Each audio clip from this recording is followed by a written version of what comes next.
You're listening to Packers Talk Network. Do you want to experience the thrill of a Packers game at Lambeau Field? If so, be sure to get your game tickets from the longtime trusted source in Wisconsin, Ticket King. Visit their locations in Milwaukee and Green Bay, or just go to their website, theticketking.com. Again, that's theticketking.com.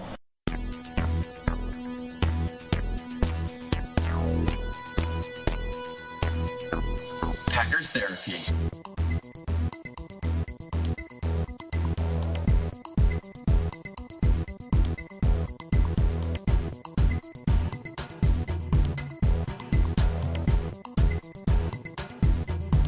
It's Packers Therapy.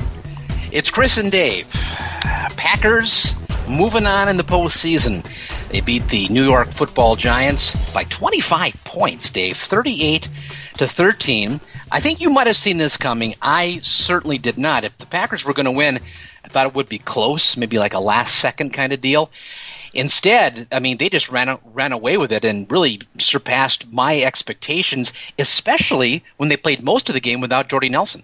Yeah, I think they met your expectations in the first half, and they met more of my expectations in the second half, which really makes it a remarkable game. I thought in the second quarter, I totally recognize it's only 6-0. The Giants have blown their opportunity to get way ahead, but that's not how a lot of those games kind of play itself out. If you have an advantage for some reason, which the Giants certainly seem to do with a lot of the jump balls that Eli Manning likes to throw, and don't you feel like in 2011 and in what was the other game? Was it 2008? 7. Well, It was in 2008, but it was after the 2007 season. That's right. That he would, when in trouble, he kind of threw jump balls up to like Plaxico Burress, or right. It was like those kind of plays that he would make, and it's like, oh, I've seen this script before, and thank goodness they dropped a bunch of balls early. But I just felt like they've got our number. One is we can't cover them, and two, our offense is back to that ugly.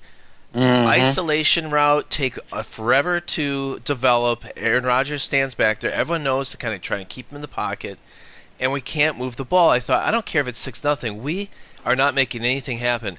And then, miraculously, it turned around. And someone, I forget who it was, that said it's almost symbolic of the entire season, of where we started a lot like last year, kind of found our way, someone got hurt, and then we ended up doing something different, and ended up doing really well at the end. So I was really impressed with how they ended the game. Both how Dom, I think, coached the defense. I thought how McCarthy switched things up on offense. And once they found the right formula, they played really, really well. And Jordy Nelson aside, and when they did play well, it was without Jordy Nelson, which I'd rather have him next week than not. But it's encouraging to know that they could score a lot of points against a good defense without him. I think I might have been Pastor Kevin that said this was kind of a season in microcosm, and in lots of ways, I think it was. If it wasn't Pastor Kevin, damn it should have been Pastor Kevin. Don't swear at him. That's why he's heard hell and damnation every day every week in the pulpit. He's doing that. The man's a Baptist, for crying out loud. That's right. At least, well, then don't dance in front of him.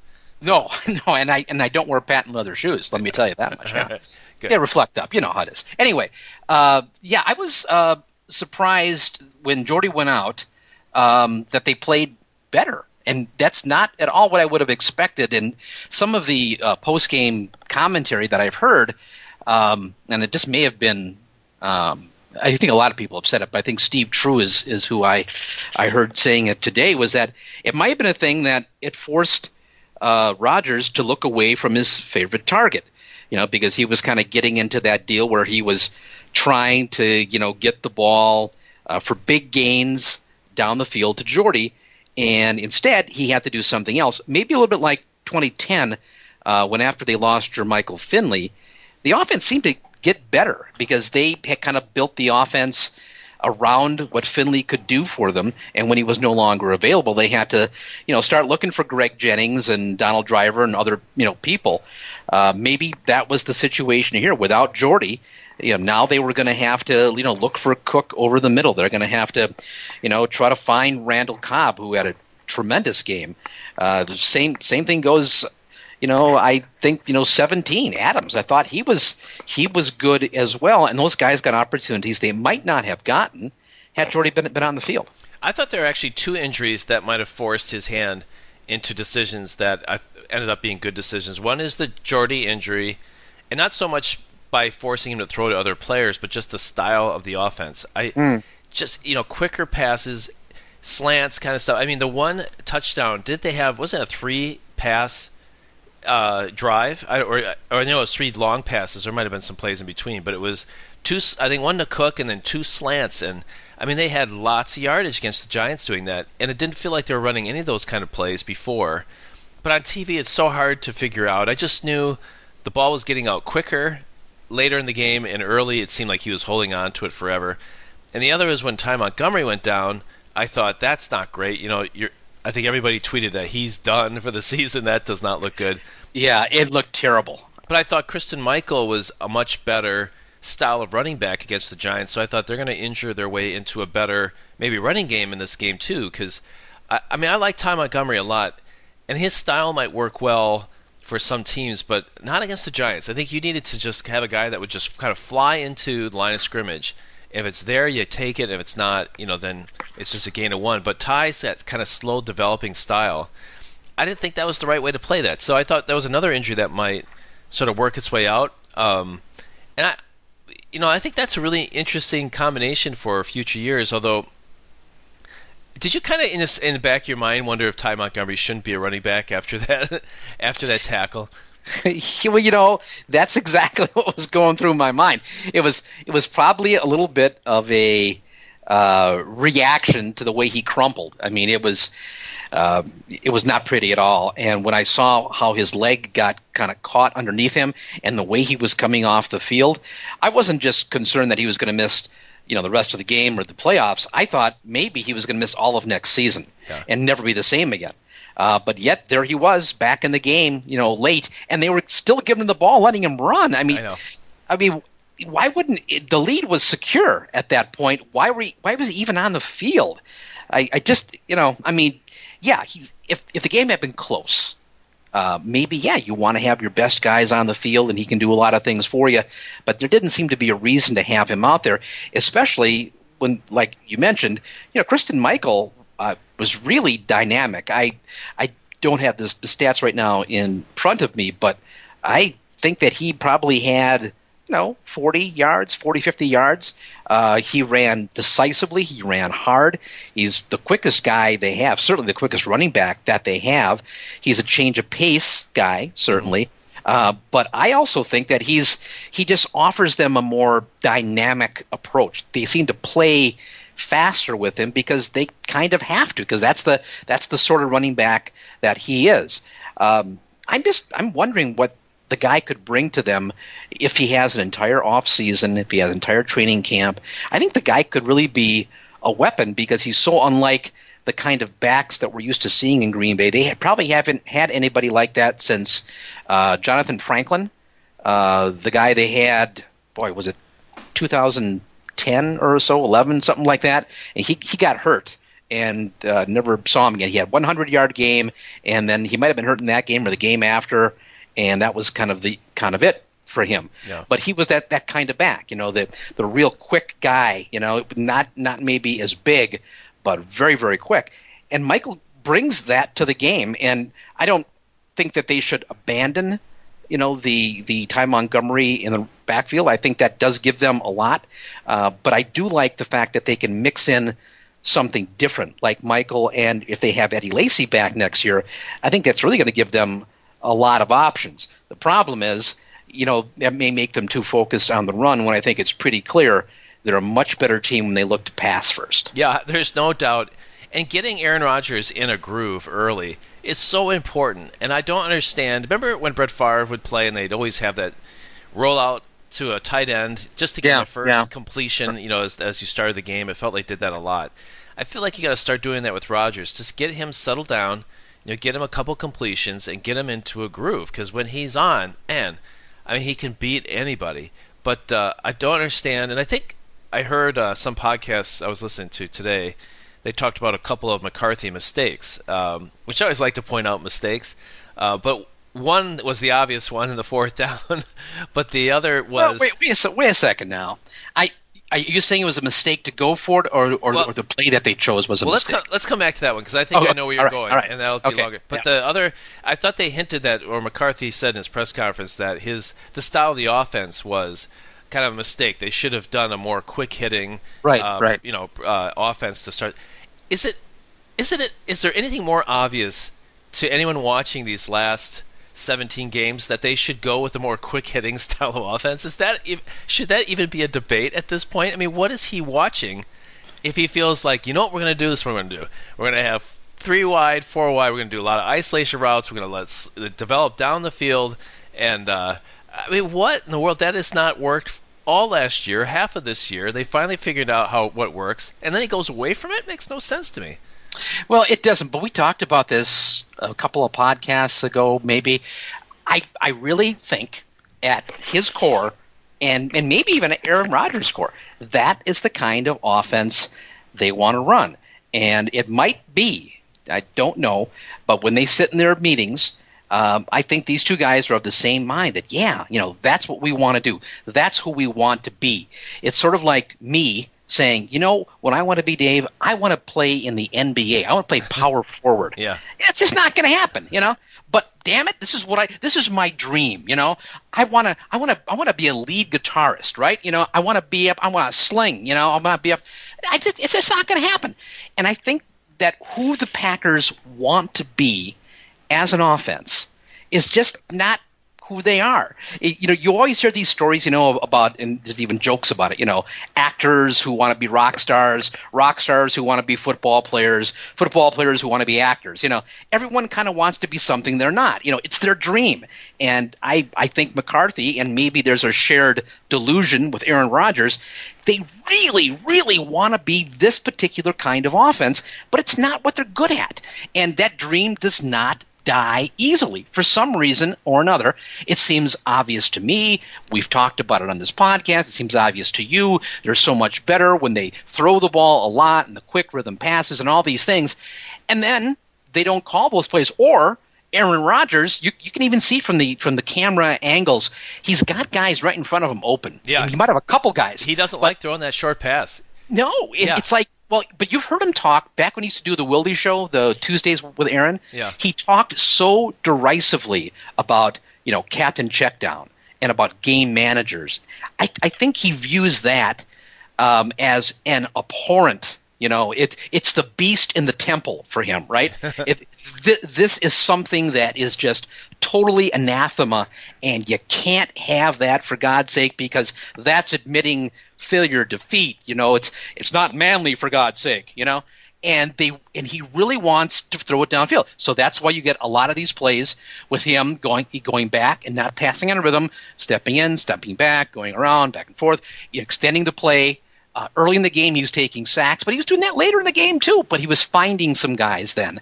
I don't know. To me, I don't think it's an embarrassment to get a 7-yard gain.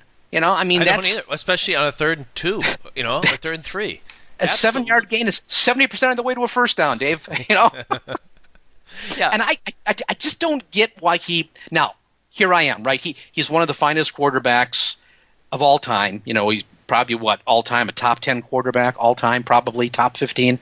And I'm being critical of this guy. And maybe it's not fair, maybe it's not appropriate, but and maybe he's so great, Dave, because he's always hunting that big play and he's not settling for that 7-yard gain. Maybe that's part of his greatness. Maybe that's why he's been as good as he has been. I don't know. Maybe he'd be greater if he didn't. But it's, to me, I can't figure out where the first quarter and a half of that, and that's about right. Yeah, about 20 minutes or so of game time, 25 minutes of game time, slipped away. And they just looked pathetic. They looked like they did 10 games ago. Yeah. Right. And why would you let that happen? I know. I would. It's hard to believe. Game plan that so I wouldn't allow it to happen. I would just run all slants. Everybody slants toward the middle. I mean, no one's running deep.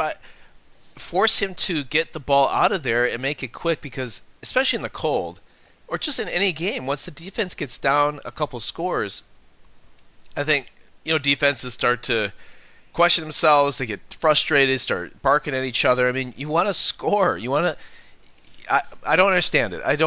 It clearly is not working for them. Maybe they can draft a bunch of burners next year that can run that kind of offense and they can mix it up. But I'm glad that they figured it out. And man, once they figured it out, the second half, it was almost as if the Giants defense didn't even exist. And someone had made the good point is that, once they got down 2 scores late in the game, that the defense in that kind of cold weather, you just give up. And this goes back to something with the Packers defense too that I had talked about that you didn't really agree with me on, that I think defense, it relies so much on emotion. And I feel like the Packers defense is going to play better in the playoffs because they're emotionally charged up. And I thought the Giants was emotionally charged up too, but then when they got down, I thought they let down. I think offensively it's more about execution. It's not emotion as much unless you're Kristen Michael. No, I guess that I was thinking, I can't think of the other person. But that's more execution, X's and O's. Being at the right place, right time. But defense, it's emotion, and I feel like the Packers have 2 sort of styles, and I thought they played with a ton of emotion. I mean, they are clearly underhanded in this game, and I thought that defense should have given up a lot more than 13 points. It's remarkable that they only gave up 13 points. Now I hear the Giants' offense has really not been very good most of the year, so maybe I'm overstating how good I thought the Giants were. But Eli Manning's a good quarterback. Their receivers, I thought, were they've got some good ones. Yeah, very good. I thought they're going to burn us bad. And 13 points, Chris. That's really remarkable, don't you think?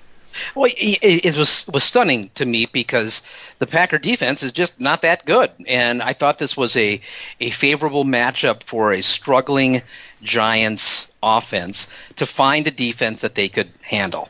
But we had some individual performances for the Packers, and this is where that emotion, I think, comes into it. I would say, and maybe you would agree with me on this, that Clay Matthews is an emotional player, that Julius Peppers is an emotional player. Certainly Mike Daniels is. Yeah. And, and those guys really stepped up. I think Peppers had one of his best games.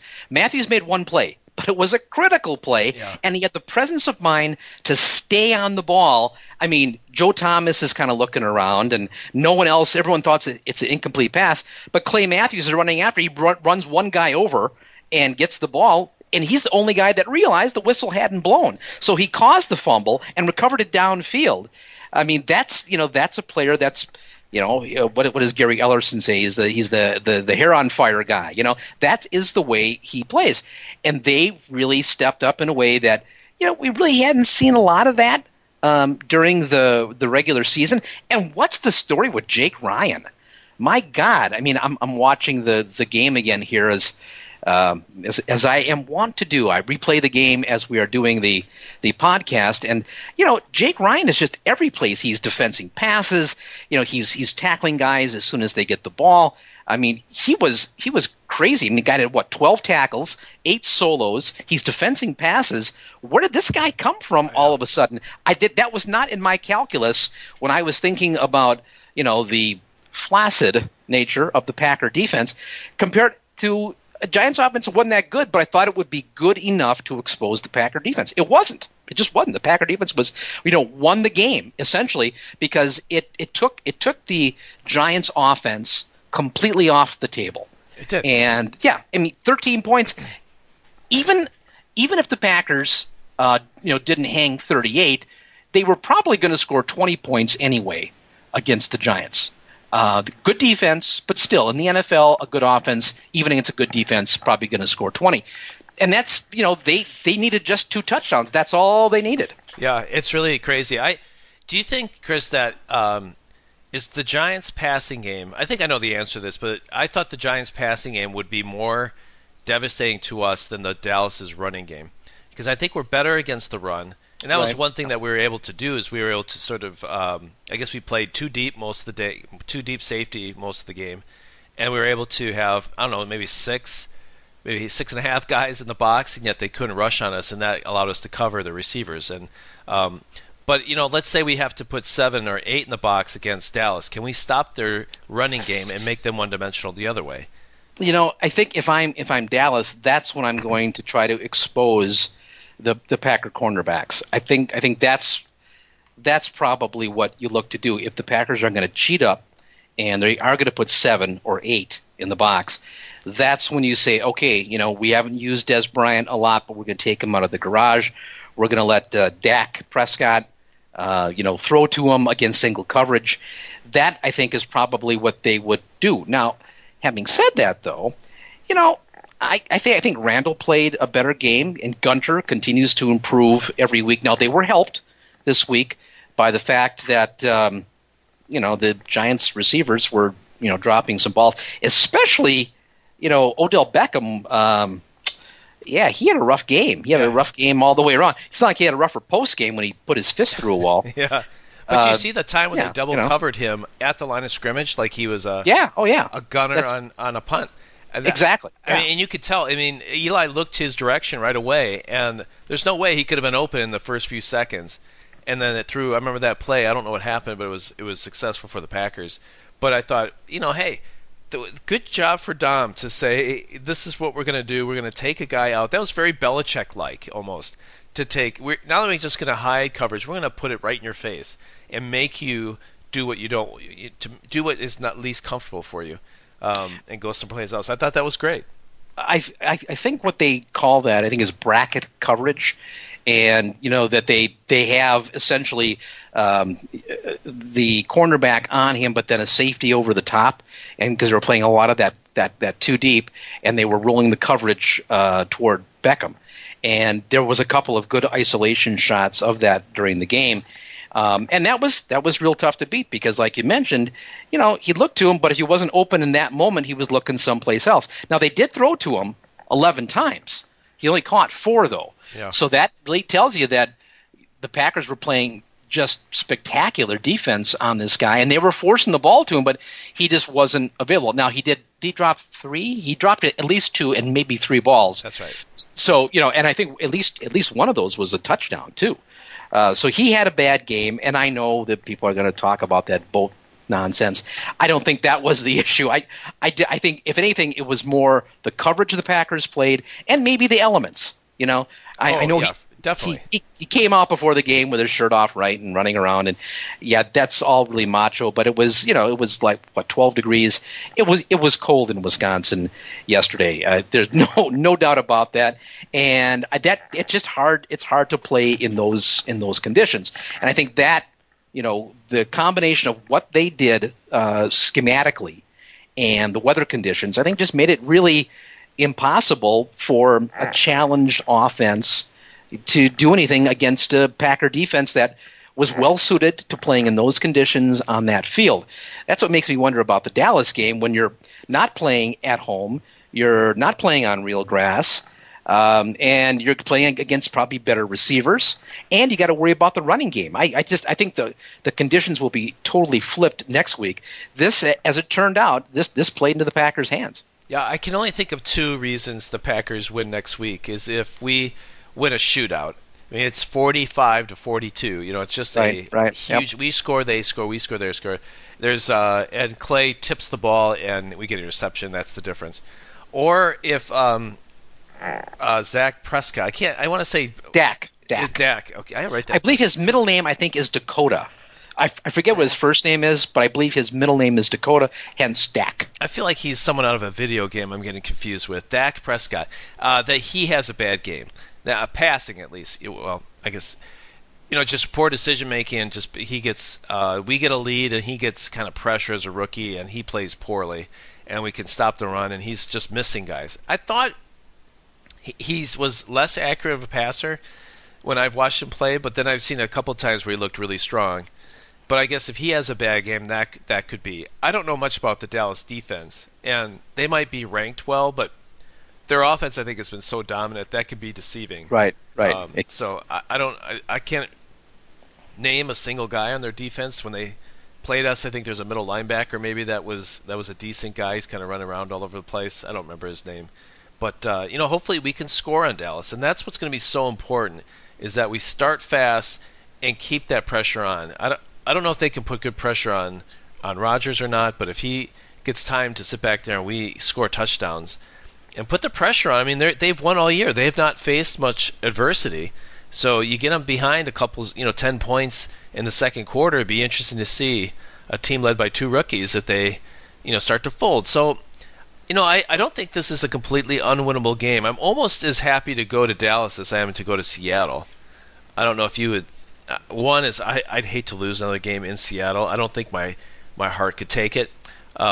Losing to Dallas that's really awful too. But at least they've had a very good year, and I can see a formula for them beating us for sure. That at least I can say, well, let's regather our in the off season and see if we can take them next year.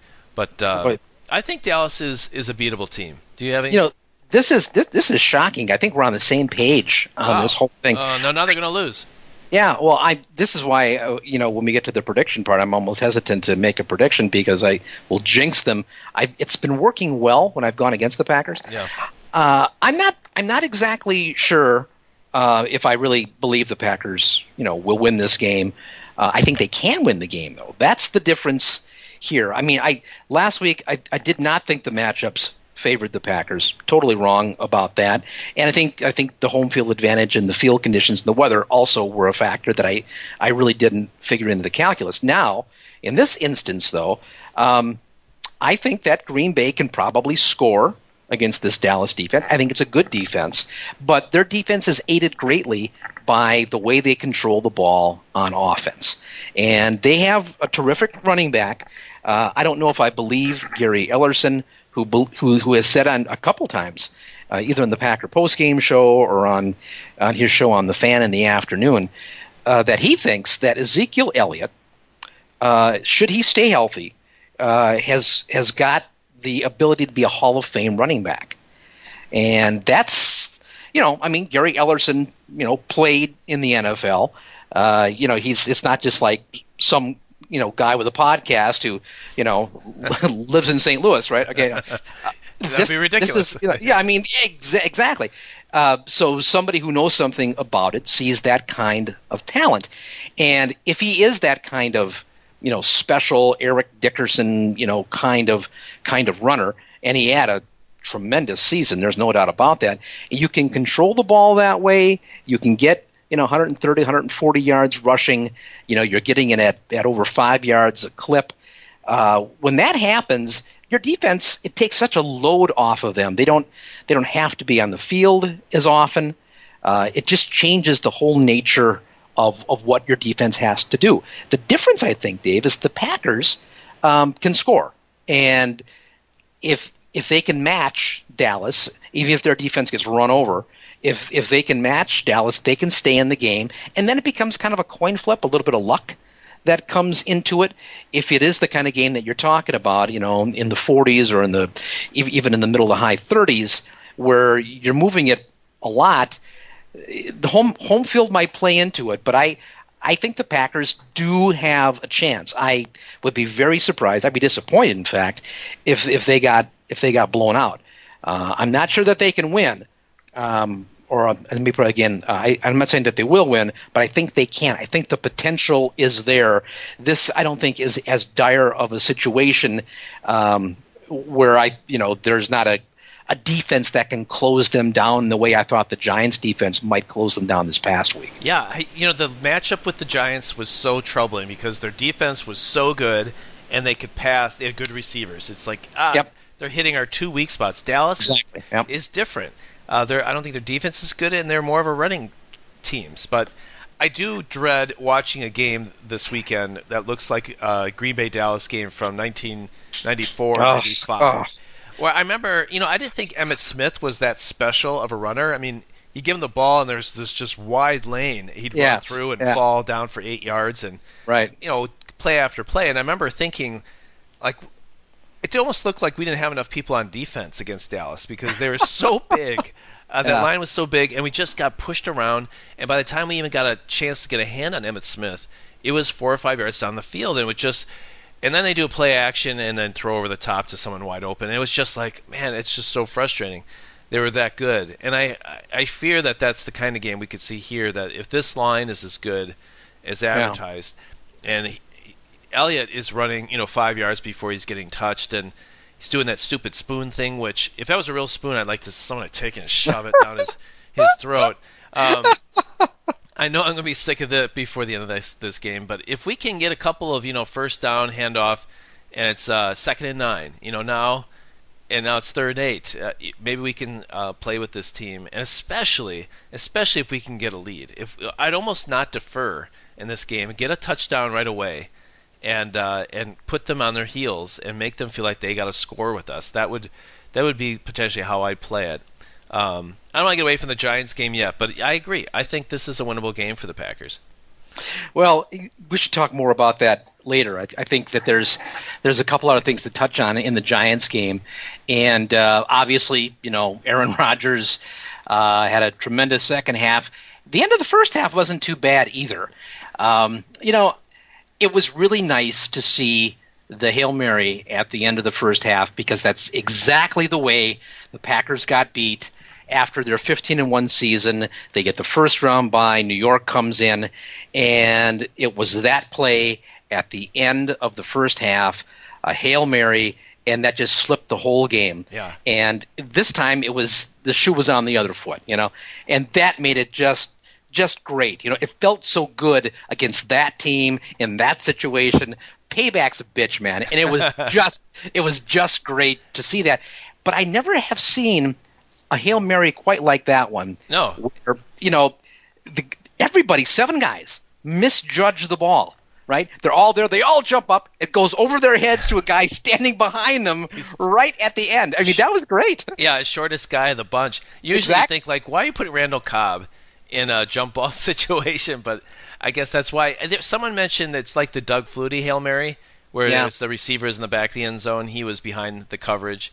But yeah, and what a great job he did by pushing off, because you're not going to get a flag on a push off in that. I mean, everyone's kind of pushing, so he shoved off and was able to get a little bit of space, and he was back there by himself.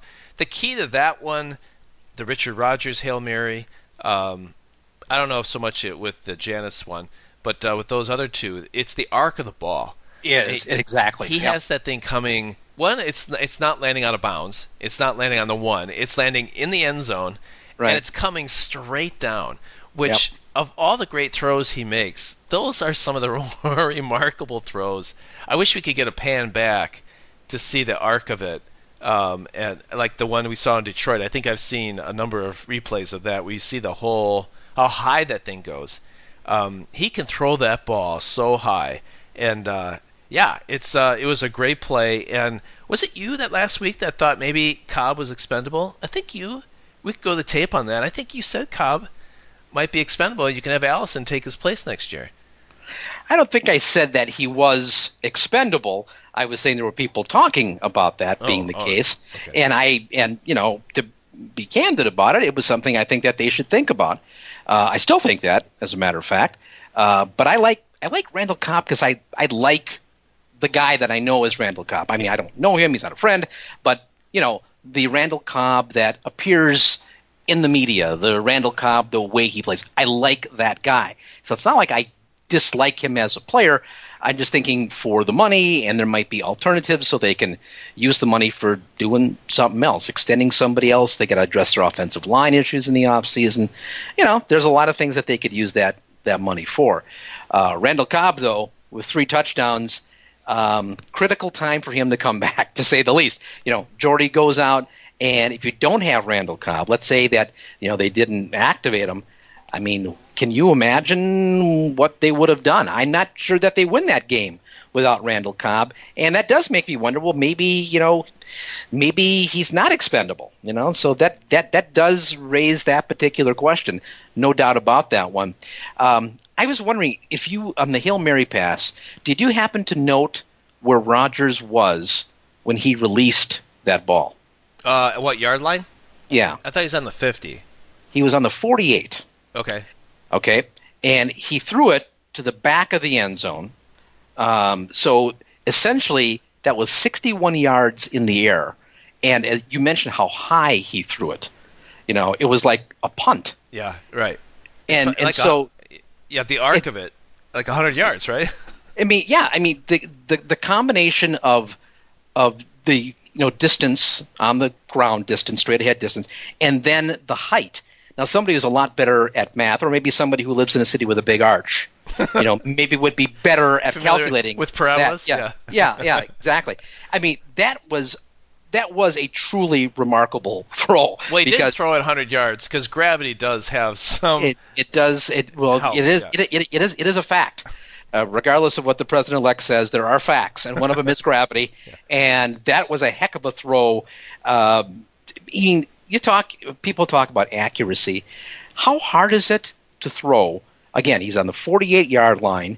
He throws that thing high into the air in a long way, and in such a way that it's right at the back. It wasn't out of bounds by a yard. It wasn't in the middle of the end zone. It was right where this guy could catch it. And that was it's luck, but is it really, after you do it 3 times, is it still luck? Well, I'm not sure.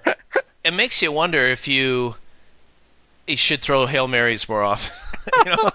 Yeah, I mean, why? Or just, deep bombs. You could get a pass interference or something. I mean, if you just have the right guys and you have a guy that can throw that ball, I mean, why not send Richard Rodgers down there to the end zone and throw it up for grabs? Because he's so much bigger and taller than everybody else. Yeah, it does make you wonder if it's less luck when it happens as often. And what they say, it's 3 times in the last 13 months that they've had a Hail Mary play. It's successful play. And I don't know how many he's had in his career, but I thought it was 5 out of 6 or something. That it's an unbelievable number. But didn't they say it's something that they practice too? I mean, it's not just a luck thing. It's something that they actually work on. That's what McCarthy said. Well, he first said it was the right call, so he wouldn't credit himself for making the call. And then he said they do practice it or something every Saturday. And so there's some luck and there's some skill. I think the skill part, if you can throw it correctly, if you have a bunch of guys stand around and a ball's coming straight down, I mean, I guess there's a third of the chance it's going to get caught by one team, a third of the other, and a third it's going to be just dropped. But, that's a pretty good chance of success if you can throw it correctly. Now, most guys aren't able to do that. So that's a real particular skill. I wonder if we should every end of the half we should just chuck it every time or. I'll tell you what the luck was, in my opinion, was the play before where Jared Cook that's right.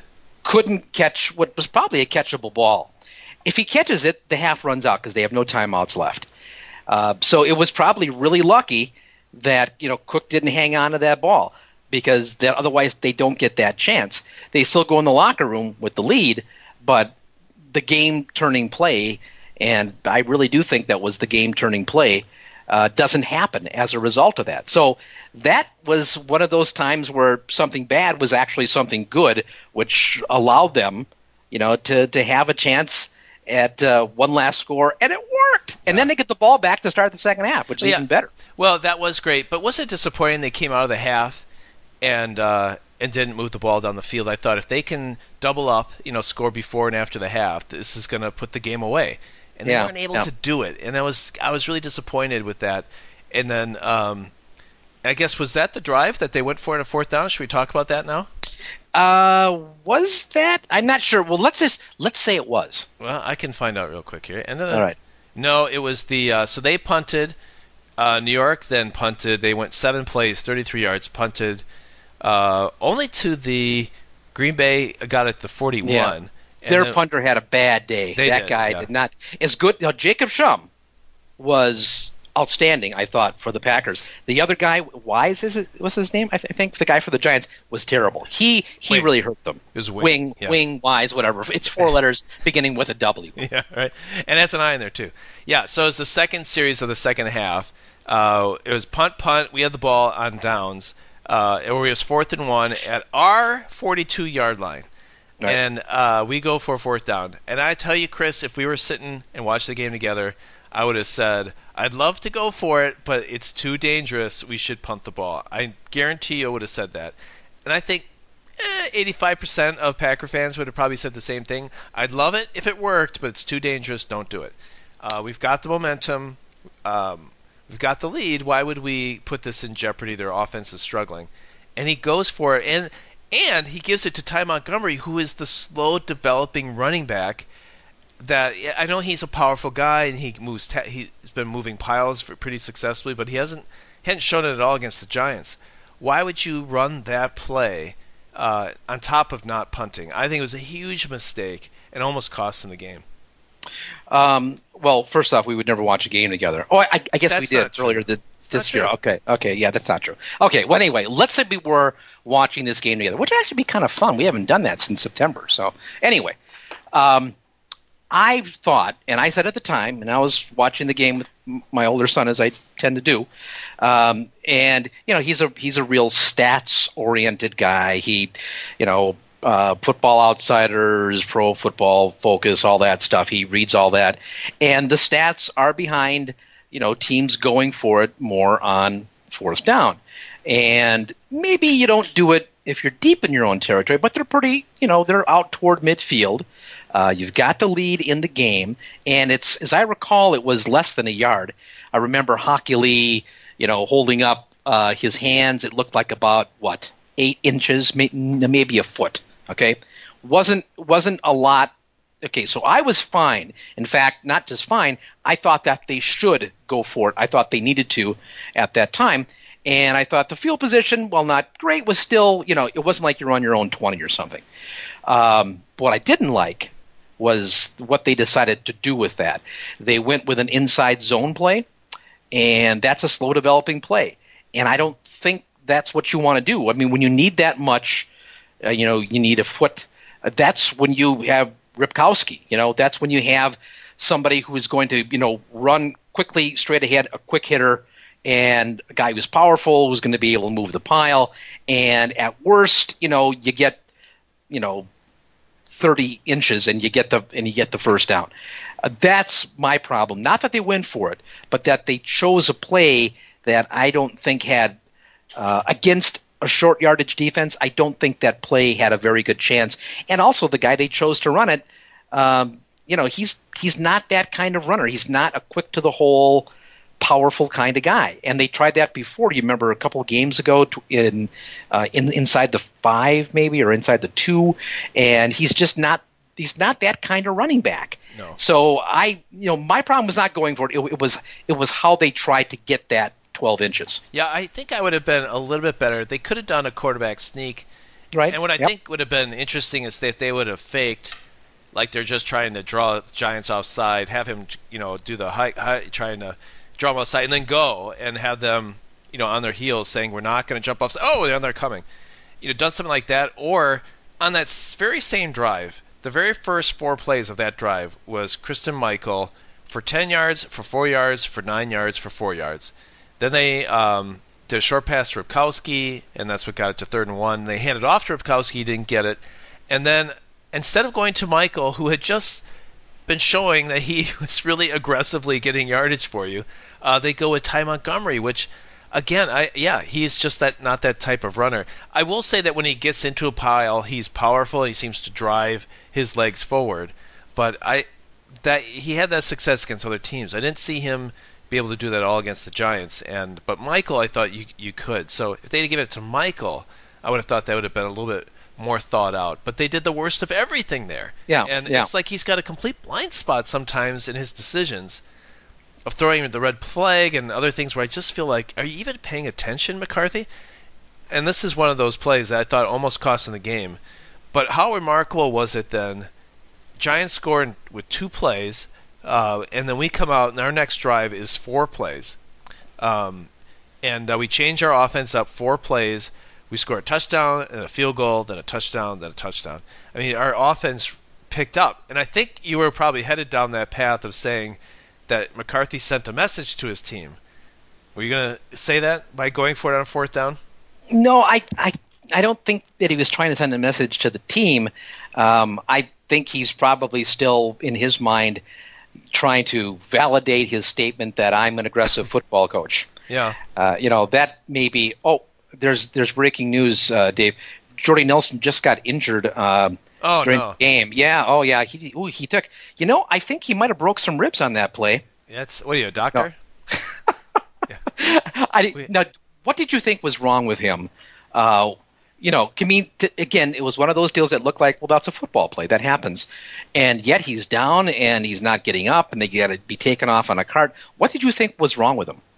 Oh, I thought it was when I saw the replay over and over and the look on his face, I thought it was either a rib or just severe bruise, on his side, because I thought he had crown of helmet to probably an exposed part of his jersey. And that's in slow motion, it looks like, what's the big deal? But in real time, that must hurt like you wouldn't believe. So that's what I thought. I didn't think it was a leg or anything. I thought he bruised his side or he cracked a rib. That's what I thought.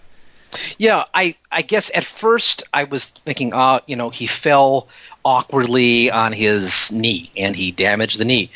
He's had hip problems. The way he was pushed, again, he came down awkwardly on it. Maybe he jazzed up that surgically repaired hip. But then when you see it in slow motion, you can see that he's getting hit where his pads aren't.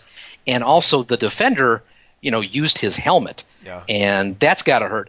Now, I know that Eric Baranchek, who I guess is one of the analysts with the Press Gazette, and I think he's always on the Big Unix show, the Bill Michaels show, he said he thought that was a clean hit. I talked to a guy today who's a Division I college football ref. He happens to work with me at the place I work at. And, he watched the replay, said that's definitely targeting, and that definitely should have been a penalty. And the guy will be fined as a result because he led with the crown of his helmet. Yeah. I think in real time, he threw his right arm out afterward, so it kind of looked like maybe it was more of a shoulder. But he took the top of his helmet and put it right into his ribs. And I don't know if it was intentional. It wasn't kind of like that Chuck Cecil missile, coming horizontal into him, but it's still, he put his chin down and got him, and I hope that doesn't derail the season. Well, I hope it doesn't derail Jordy's career and his life. Well, that too, yeah. Because I guess he has some broken. He had to spend the night in the hospital, a couple of broken ribs, and I think there was some talk that he may have, damaged a lung or maybe a spleen. There could be internal issues that go with that. So I feel for the guy. I think you're a better team when you have Jordy Nelson on the field. Okay. Sure. Yeah. And the guy's injuries are beginning to pile up. He did after 2014. He did have the hip injury, and then he had also the obviously the knee injury. And he's on the wrong side of 30. You wonder if that's a kind of whittling away a little bit more at his skill, and if this isn't going to be just another kind of notch in a decline that goes with age. Damn shame, because as much as I think in this particular game it might have helped them, I don't think it's going to help them at Dallas to have Jordy not on the field. Not on the field. No, that's true. But I do think they have enough firepower. You think of, unless they get another injury. But I like their tight end situation with their receivers.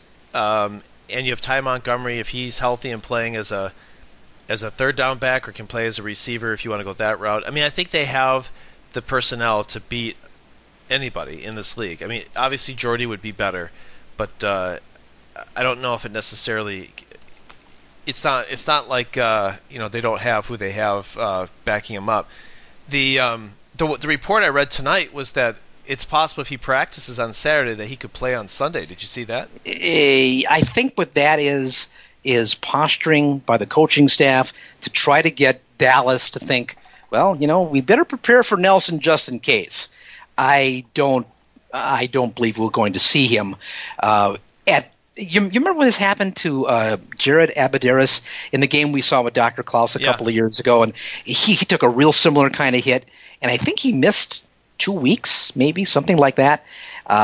If his ribs are in fact, fractured or broken, forget about just the additional hit. It's hard to breathe in that kind of situation, and I think when you're a receiver, you're breathing pretty hard. So I would imagine that we're not going to see him, but you can't declare him out now. You have to make the Cowboys think that there's a possibility. So even though we don't think he's going to play, we still have to prepare for it. And then, you prepare something else entirely different, and you surprise them, by making him a game time inactive. And I think that's part of the gamesmanship that's going on. I thought the league was trying to discourage that by, all right. You're so cute. Yeah, is that? But I mean, goodness, if they find out that look, he's still in the hospital, and you're saying he might play Saturday, can't they get fined for that? Isn't that what they're trying to? I think he got discharged today, and there's a wide range. I mean, there's like questionable. They've taken it away. It used to be probable, questionable, and doubtful. Yeah. And I think now you just kind of have, questionable and out. They've changed all of these designations. And I think McCarthy was right in saying, well, if he practices Saturday, so that means that all week is going to go. If he doesn't practice on Saturday, the Cowboys will know then, but they won't know until the very day before the game. And I really do think that's how they're trying to game this. That's probably right. Well, hey, I have 2 apologies to make before we should go to the break, which I tweeted out. Do you want a first apology? First apology I sent out was to someone said I needed to. I apologized to Julius Peppers. I needed to for the game that he played. That he played with a lot of emotion. He didn't take a lot of plays off, and I thought he was a real difference maker in that game. And Davante Adams. He had a great game. He had a very good game, and it wasn't even like some of those games where he had great plays, but he had some bad plays, or his good catches were bobbled, but then he'd catch them. I mean, I thought he looked solid the whole game, and is a real kind of a Greg Jennings, like, get this guy the ball kind of player. I would have dumped him at the beginning of the season when they had all those receivers in camp and kept Abderus, but I was wrong with that. Adams looks great, and I wonder if he will be the focus. Maybe that's how Nelson's career progresses. Is he's not your number 1 anymore. Adams is your 1, and Nelson is your 2 or 3. If Cobb is still solid and playing, I'm a huge Cobb fan. I think he's so tough. But Cobb and Nelson can kind of play that 2/3 role, and Adams is more of the focus. I still think they should draft a receiver high next year and make this receiving core special. But Davante Adams had an excellent game. But with that, we should take a break. Yeah, because it sounds like you're about to choke there. Did you swallow a chicken bone, Dave? Not a chicken bone. I'm dealing with a cold. Can't you tell? Yeah, I was going to ask you about that before, but I didn't care enough about you to ask. That's what I thought. Yeah. Well, I'm sorry that you're not feeling well, but yet your dedication to this podcast, it is. Despite the fact that you are under the weather, you are here giving information and entertainment to dozens of people around the world. I don't think it's. I think dozens is too high. Well, okay, a handful of people around the world. I'm irritating people around the world. Yeah. You are giving people exactly what they're paying for. Fair enough. You found the right description. Well, we are going to take a break. Dave is going to get the chicken bone out of his throat and maybe take some zinc or something to make himself feel better. But we're going to be back, talk more about the Packers' playoff victory over the New York Football Giants. And then we'll look ahead. We already have a little bit. We'll look ahead more to the Dallas game. We'll have some betting lines. I hope you've done that, Dave, because I'm promising it to people. And we'll have all kinds of other fun and games and hilarity when Packers Therapy returns. Chris and Dave back with more Packers Therapy. And during the time that we were away, which for you was just, milliseconds, for us, it was probably 10 minutes or so, we got an email from our buddy Pedro the Trash Man. Although I think his real name is Peter Spillbauer, but still, regardless, we'll go with Pedro the Trash Man. That's a pretty cool handle. Anyway, he told us to check out a particular video, and it's a link from Yahoo Sports, and it is the back-to-back-to-back Hail Marys that we were talking about in the first part of the podcast. And, in your mind, you remember what they were like, but when you see them again, it's even more remarkable. The first 2 cases, Dave, Rodgers is getting pressure, and he's got to scramble away before he throws those balls.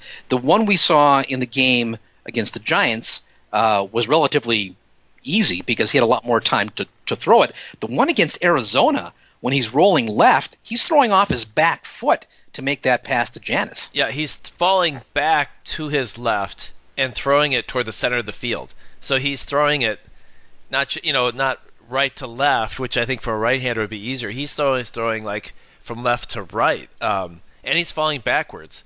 The Detroit one, he escaped pressure. He barely got out of that pressure. But then the Giants one is still impressive because it was 1 degree outside. I don't know which one is the more impressive of. I don't know how I could rank them. Boy, that is really hard to say because they all have different degrees of difficulty, different circumstances. Now, our friend Pedro, the trash man, whose real name is Peter Spielbauer, he likes the Detroit one because it was the game winner. Yeah, that's true. And that's a good point. I mean, I'm not going to contradict the man who's the trash man. But I will say that the playoffs, high stakes, and that was a kind of a game-turning play. So that's, now there may be a little bit of a recency effect there. But as I watch, again, the most impressive of the three, I think, is the Arizona one because of the nature of what he had to do, rolling left, throwing off his back foot. And don't forget, that was the one to get him to overtime. Yeah, right. So that was a huge throw. So you have both the playoffs and the fact it was the game tying. Well, I guess the extra point probably was the game tying, but without that throw, you don't get to overtime. So I don't know. I may lean toward the Arizona one as the most impressive of the three. Yeah, I think I lean toward Detroit. It's the game winner, and he just barely got out of pressure on that one. But I don't know. They're like tied for first place, 3-way tie, or at least maybe the Arizona Detroit is first A1A 1B, and maybe the Giants one was the second level one. But they're all, man, that's a fun video clip to have. If I was Aaron Rodgers, I would have that as like a constant rotating video, and I put it on like a picture frame, and I put it all over the house. But the other thing too, we should mention, and again, thank you, Pedro, the trash man. What I thought was really cool was after we do the back-to-back Hail Marys, which are all done with the American announcers. There's a whole series of clips from the Giants game with announcers. It sounds like it might be Portuguese. Hard to know what language it was. Pedro says it might be German announcers. That's possible too. But whatever it is, it sounds like they're doing soccer. They have the same kind of cadence that you hear when foreign announcers are doing, soccer games. And it's a little bit like watching any sport with foreign announcers, if it's like watching baseball in Spanish where you don't really know what they're saying, but it sounds cool. Yeah. It's a reason to look up this clip. Again, it's on Yahoo Sports. And it's the cuts of the back-to-back Hail Marys, which is great by itself. But stay with it. If you find that link, stay with it. Because hearing them, do the highlights in Portuguese is pretty cool. And thank you again, Peter. We really do appreciate that. And we'll get to acknowledging a bunch of people later on. We had a lot of traffic on Twitter this week and a lot of emails from a lot of excited Packer fans. And one of the things I mentioned, Dave, after the game, and maybe you saw this tweet, I was genuinely excited about this game and about the win. I guess because in my own mind, I felt pretty certain that Packers were going to lose. They had a great run to get there, and that was the achievement. But the matchup wasn't good. But yet somehow they won, and they won decisively. And I was giddy after this game. I don't know if you had that kind of reaction to it, but I put on Twitter, I said, I'm 57 years old, and I'm acting. Aren't you supposed to stop being giddy about your sports teams winning when you're like 12 years old or something? And I surprised myself with how much I was satisfied and excited about this win over the Giants. Maybe because it was the Giants, it was playoff revenge. You had the Hail Mary. They played so decisively in the second half. This game just really felt good to me, and maybe it's kind of skewed my feelings about the Dallas game, thinking that hey, maybe they can win that, because I'm kind of feeling it right now about this Packers team. Yeah, I think the game was really fun. It had like an arc to it. We started out slow, and we had hard times we had to overcome, and then had a surprise with the Hail Mary. The play by Clay Matthews was a ton of fun to watch as a Packer fan. There were a bunch of plays where I just kind of, well, the Hail Mary, I jumped out of my seat. I think that might have been the first jump out of my seat play of the season. I mean, I've clapped and yelled and been happy internally, but that made me just sort of like lose control, and I jumped up. That was so great. And then just the rest of the game, there were a number of plays. The fact that Cobb came back and caught 3 touchdowns. There were so many sort of feel-good stories about this game. I think it was a game to feel giddy about if you're going to be a Packer fan.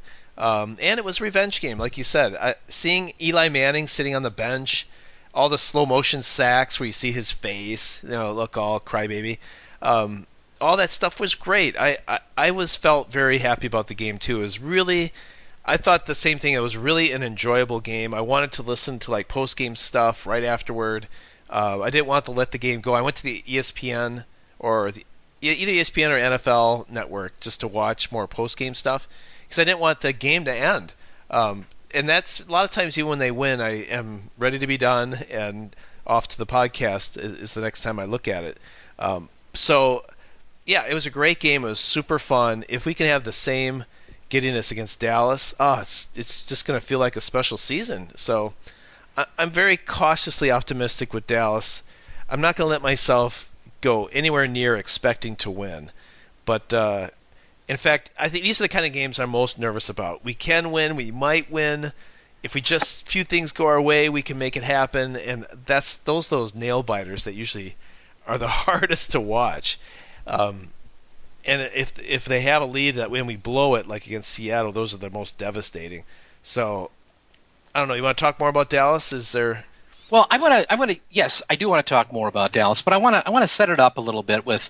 I had a text exchange with Tom from Chicago. I've talked about Tom before on this podcast. Tom is a fan of the Chicago Bears. He's also a friend of mine. He's got season tickets to the Milwaukee Brewers, and I buy 3-4 games a year off of him because they're really good. They're really good seats. And so we've gotten to know each other over the past 15, 20 years. And he's a real good guy. His retirement job, he works at the Apple Store. I mean, what could be? I mean, iChuck right now. This is probably iChuck's hero, right? Guy kind of hangs up his normal job and goes to work at the Apple Store. So we're having a text exchange tonight, and we were talking about the game because as a Bears fan, this is fantastic. Congratulations on your team winning a great game. And what I told him was that it was really unexpected. It was a great game to watch. They got to go on the road against Dallas. I'm not terribly optimistic. And he writes back and says, "You are so funny. You are the opposite of a zealous fan, always expecting the worst and being surprised if they actually win. If they beat Dallas, you would be sure that they would lose the next game, and if they won that one, you would be sure that they would lose the game after that. If they win that one, you'll be sure that they'll lose the Super Bowl." Yeah. and and he's right. And this is what I tried to explain to him, and I will explain to everybody here. And I think I've mentioned this before during this podcast. And this is a preface to setting up, looking at the Dallas game. I was born in 1959. Okay, I am 57 years old, and my first memories of watching the Packers was when they played the NFL championship game against the Cleveland Browns. I think it was January 1st, 1966. So I'm like 6 years old at the time. And I remember, watching the game with my dad. And that's how I got hooked on the Packers. They won that game. What I was most intrigued about was they played in the mud. And that was, for a 6-year-old, hey, this looks pretty cool, And then I began watching games the next year. And I remember the first 2 Super Bowls. I watched all that stuff.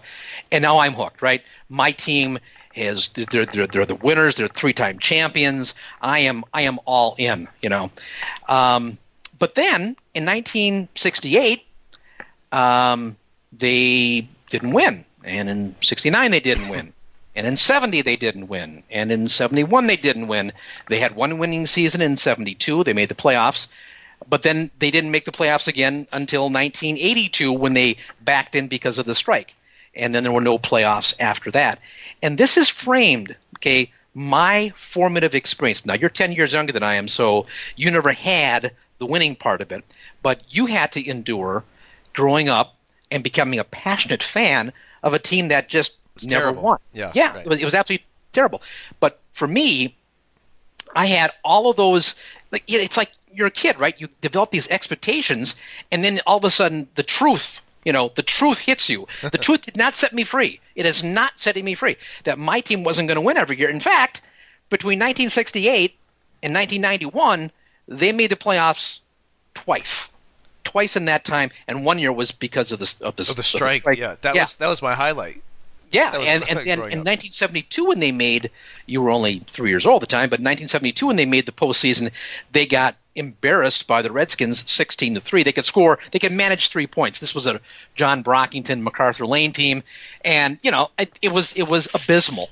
And that was it. And there was scandal, and my hero, Bart Starr was the coach, and they were impotent. It was very, very difficult. So this has framed it. So that's why my friend Tom, it's like you're the opposite of the zealous fan, or like because he's a Bears fan, right? His experiences are like the Saturday Night Live guys, Yeah, who's better, Jesus or Ditka? Yeah, I think Ditka, And that's not at all my frame of reference when it comes to my team. And that's why I always am waiting for that Seattle game in January 2015. I'm always, because that is the specter of what I grew up with. So yes, Jared and some of the other people that are emailing and kind of laughing about my dire predictions, you got to understand, even though they've had an incredible 25-year run, I have seen, and I watched every single one of those games from 1968 through 1991. I lived and died. My wife will tell you, because we were married for a lot of this time, I watched them all the time. That's why I'm doing this damn podcast, So I say all that to preface my comments about the Dallas game upcoming. You think they're going to lose? I do. But the thing is, now, I think they're going to lose, but I do believe, and this is it, Dave. I've begun to believe, okay? I've now cracked the door of belief open. That's bad. That's bad. See, that is a bad. This is what I'm saying. I know. I am starting to believe. They've won 7 in a row now, and I'm saying, hey, this team had an inspiring game. I was excited. I was giddy. My team won. They looked great. Maybe they can go to Dallas and avenge the same way they avenged the Giant playoff losses. Maybe they can go to Dallas and avenge those 1990 losses. I'm starting to believe, and it scares the hell out of me. Yeah, but your belief is what's going to ruin it for everybody. But I know, and that's why I feel horrible. That's why I can't pick the Packers to win, because I'll ruin it for everybody. Yeah, that's good. But let's just play this out, though. The redemption playoff season of going to Dallas and winning at Dallas, going to Seattle and winning at Seattle, which would be the next week, and then going. Can you imagine? I can't. What could be more satisfying than that? Yeah. And what could be more Packers than to go to the Super Bowl and lose? That's what's going to happen. It's sort of like you're not watching Walking Dead, are you? I'm living The Walking Dead. Yeah, all right. Well, if you're watching The Walking Dead, basically the storyline right now is there is a bad guy, and they have set up this guy to be a bad guy for at least half a season, maybe a full season of, 13 episodes, or where this guy is just dumping on these people over and over and over, and his due is coming, and you just can't wait, because when it comes, it's almost like it's too much. Like, come on, when are they going to start to get revenge on this guy? When are they going to get this guy? Well, that's what Seattle is. For to have that gameplay go to Seattle, it's like we got beaten 14. We had to sit for 2 years of not even just being beat by Seattle, but just bad football for a lot of it. And then to go back there and to avenge it. That almost. But then. God, that would be sweet. But then the flip side. Let's say we beat Dallas and we go to Seattle and we lose on a last-second touchdown or something. Can you imagine what your psyche will be at that point? You will never pick the Packers to win ever again. Well, I don't think I'm going to anyway, but can you imagine? Let me play this out for you. They beat Dallas. They beat Seattle. and then they beat the Patriots in the Super Bowl. Oh my God! But that would be as good revenge. I was thinking, like, say they beat. I might as well die right then. I mean, jeez, my God. Well, I was thinking, like, if they beat Pittsburgh, but Pittsburgh, both Pittsburgh and New England. Beating Pittsburgh, screw them. It's be able to put a wooden stake in the heart of Bill Belichick and their pretty boy Brady. That would be, oh man, that would be so satisfying. Just thinking about it is ecstasy. It really is. It's just delicious. Yeah, that would be. It would almost be like my life as a fan is now complete. Right? I've seen it all. I've been to the mountaintop. We could take the headsets off and walk away at that point, because it's not going to get better for Packer fans in that scenario. That's right. Maybe if that happens, maybe that's our very last podcast. We've done it. We've taken you. You're healed. There's no more therapy needed. You just need you are healed. Exactly. Right? Exactly. Well, okay. Now let's come back to reality for a second. And they are going on the road. It's going to be tough. In Jerry World, there's 100,000 people. Hostile environment. Now, it is a place, where they've played well before, where Aaron Rodgers has played well before. Yes, they can win. They do have a chance, but they probably won't. There's a lot of things stacked up against them, all right? So if that happens, if that does happen, which, of course, the way I see the world probably will happen, can we say this season, though, has been a good one, a fulfilling one, because of the way they closed out the season, because of the way they handled the Giants? Can we have a modicum of satisfaction if they go to Dallas and lose? To me, Chris, not yet. Because if they go to Seattle and get up by 28 points and lose the game at the end, and I sit there and I'm crying in my hands, as I'm watching that happen, we'll always remember the 2016 season as the season we lost to Seattle. We're up by 28 points. We won't remember. You remember 2014? What do you remember? Do you remember beating Dallas when Des Bryant dropped that ball? Well, I remember that, but not. That's not the defining moment, right? What stands out, the defining moment of that season was the Bostic goofed onside kick. Even the interception that when Burnett takes a dive because the Pepper's telling him to. Even all that aside, even the Ha Clinton Dix getting burned down the 2 point. No, what really stands out is that moment and that loss. That was the define. That to me was like the way 4th and 26 was at the end of the 2003 season. That was the defining moment of that. You don't remember the Al Harris pick six. You don't remember the Brett Favre game after his dad died. You remember 4th and 26. That's right. What you remember. That's and right. The takeaway from the 2014 playoffs was that botched onside kick. That's right. So for me I'm not going to answer your question that if we go to Dallas and beat Dallas 35-17 and we're on to Seattle, I can't say it was a successful season yet. I mean, there would be a lot of highlights. 2014 probably brought me a lot of joy in the middle, but man, did it crush me at the end, to the degree that was – I never want to even think about that season. To me, that's how seasons are defined, is how do you end. And most end poorly. But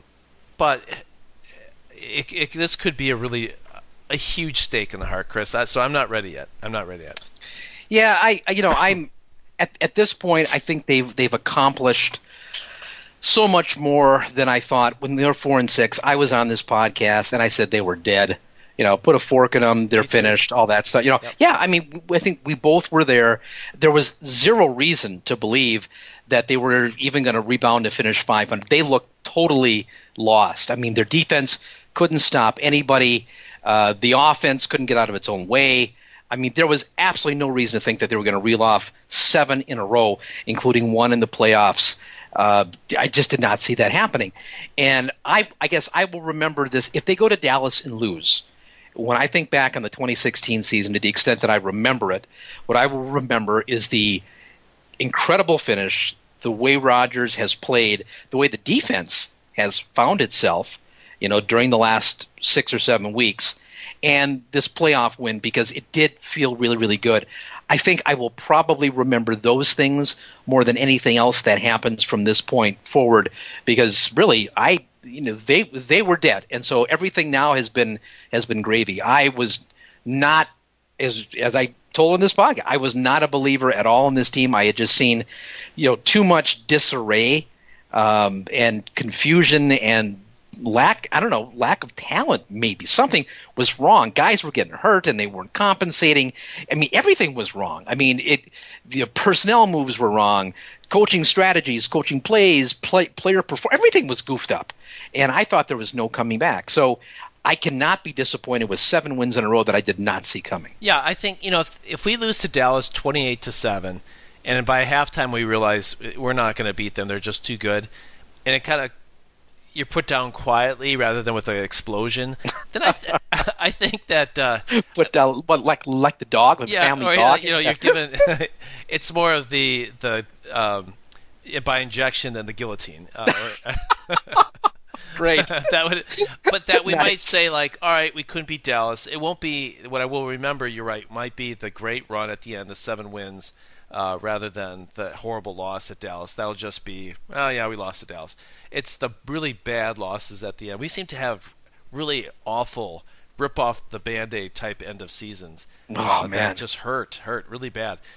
So I suppose you're right. If we lose to Dallas and it's a calm loss, I think I could look back and say it was a fun season. Again, if this were a TV show, it was the most entertaining TV show that was on. So I watched. And you know what, though? Like, a lot of these, you were saying 13 episodes in Walking Dead. We have had 17 installments of this great series. Yeah, and the last one was the best one. More. Yeah, exactly. Right. It's getting good, and there'll be an 18th installment coming up.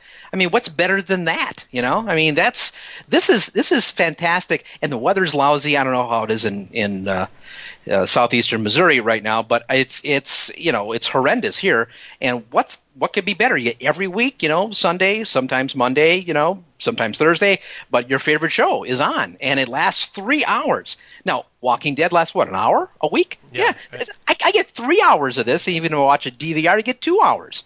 It's fantastic. It's the best show on TV as far as I'm concerned. Yeah. So go ahead. Aaron Rodgers is throwing this long pass right now, Dave, and it's, oh my God, Randall Cobb just caught it in the back of the end zone. You're kidding me. Unbelievable. Wow. And you know what? Time has expired, too, in the first half. Who saw that coming? Yeah, not me. And ha-ha to the Giants, who did that to us a few years ago. Satisfying as can be. Well, hey, we probably got to get to the betting lines at some point. Do you have some loose ends you want to tie up here before we move on to the betting lines? No, I had my 2 apologies, and I think I'm clear to go. You know who should give an apology is probably Mike Pinnell. You saw the news. You saw the news today, right? Yeah. That they let him go, and I guess that's not a surprise, given the fact that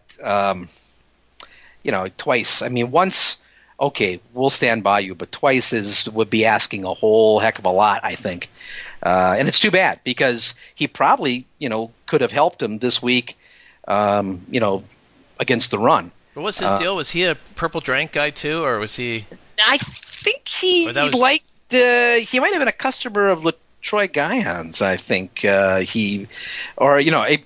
don't think that they're specific. I don't know if it was a performing enhancing or a drug of abuse. Okay. I'm not sure how they qualified that, but I got the impression it was more of the latter than the former. The bottom line is, he just got done with a second 4-game suspension, and the Packer patience has run out. I guess you're a Packer person, and then you're not a Packer person, and he's right now an unemployed Packer person. Yeah, that's right. All right, betting lines? Yep, betting lines. Betting lines, we had 23 people participate this week. You are hosing me. That's almost 24. That's crazy. That's right. And we do have a singular winner. Let's go through the results, and I'll tell you who the winner is. All right. Number 1, against the Giants, I asked you, what would Aaron Rodgers' quarterback rating be? You said 96. And his quarterback rating was 125.2. Did not see that coming at all. No, I think you said you were going to kind of push it down a little bit, and it was definitely the over on that one. Number 2, Ripkowski total yards. It's such a good game against Detroit. Oh, yeah. We thought his star was on the rise. You said 47 total yards.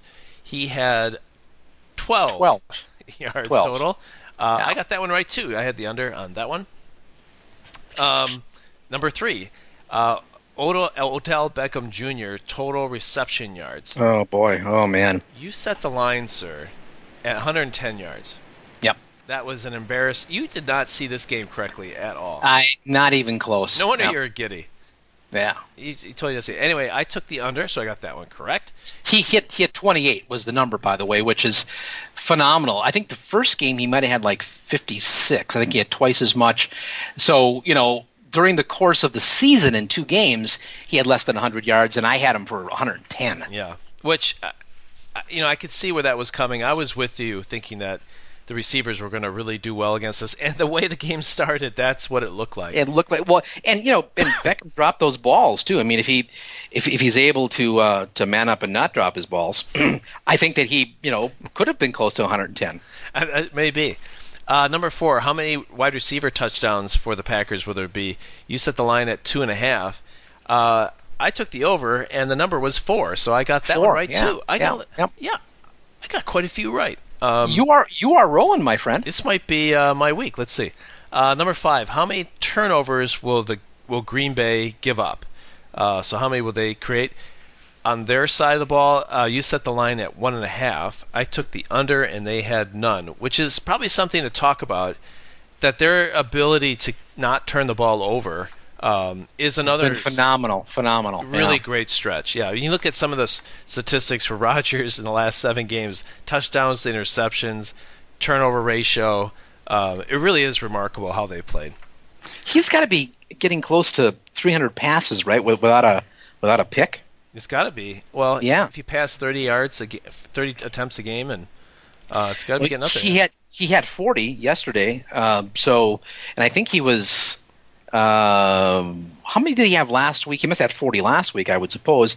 And I think he came into that game like at 205. So yeah, he must be getting very close to 300 attempts without an INT, which is ridiculous. Number 6 was how many turnovers would Green Bay get from the Giants? You set the line at 1.5, and we had 2. I said the under on that one, so I got that one incorrect. But 2 turnovers, one by Clay Matthews, and the other was what was the other one?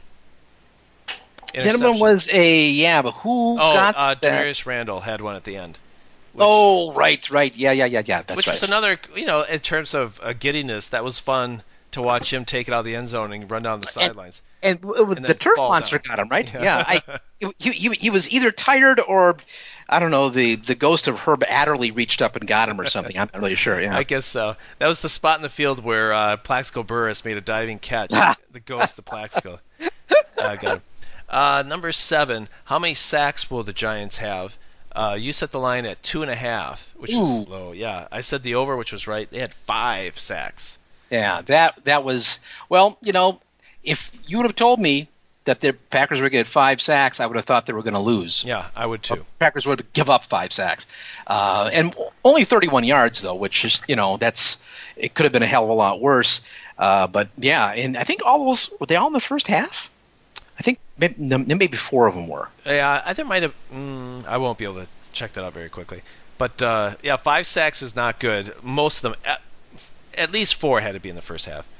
Yeah, and I think at least 4 of them were on Rodgers, too, for holding on to the ball as long as he did. And I will agree with people on that. He did hold on to the ball, hunting for that big play. Yeah, he admits it, too. I think he said in his post-game interview, he talked about holding on too long. So this is not a mystery to him. It still does it, which drives me crazy. The 7.5 question was, who would be the leading rusher for Green Bay?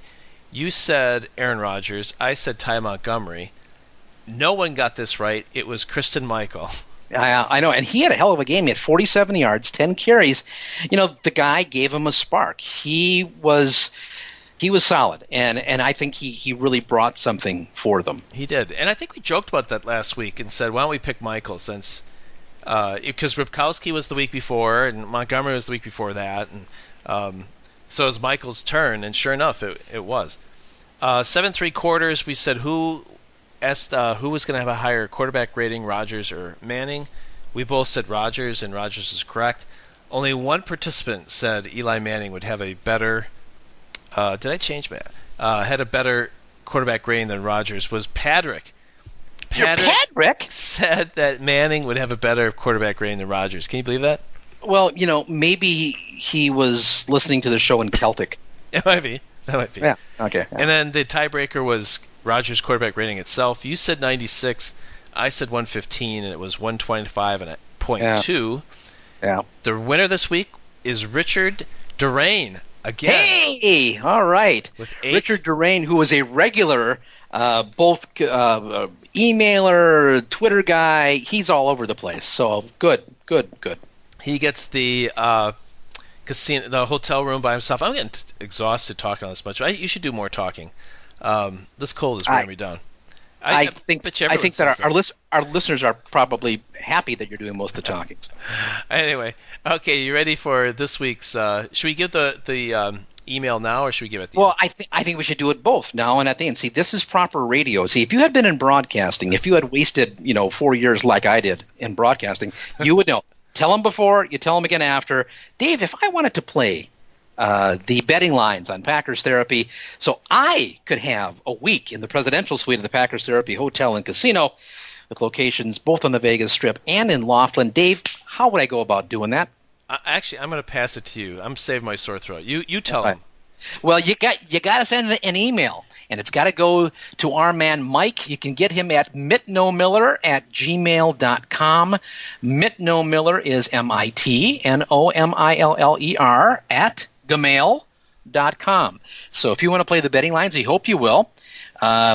23 people played last week. Wow, this is incredible. People are enjoying this thing. Keep pushing it higher. We probably should give our regular email address too at the beginning of the show. Because it's also the email where people can send us money at PayPal, which happened this week. That's right. It was our man in Seattle coming through. I guess his wife must have fallen asleep and left the checkbook out or something. I guess because unless maybe it was his handler had the ankle monitoring device off and allowed him to get to the credit card. Whatever it was, we very much appreciate that, Jared. Thank you so much. If people do want to give money to this podcast or email us, it's the same. Right. It's PackersTherapy@yahoo.com. PackersTherapy@yahoo.com. You can, give us a couple of bucks on PayPal. That would be great. Or want to send us an email that goes directly into my spam folder. So I thought you were saying it's the same in that every time you send an email, it costs you $5 or something like that. That's what we got to work on for next year. Yeah, every time we won't talk to you unless it's $5. Yeah, we'll get $1 per tweet and $5 per email. Yeah. That sounds like a winner right there. That does. That'll increase our listenership by a huge amount. I'm sure. You know that we have 1,151 Twitter followers now? I can't believe that. That is ridiculous. That is. And they're mostly people you don't know. It's not like just our family members and things like that. That's awesome. See, I can't believe that. I mean, it's ridiculous because I think we only have about 14 listeners to the show. So, you know what it is? It's probably bots. It could be bots. It could be. That's how where my spam is coming from. That's obviously it.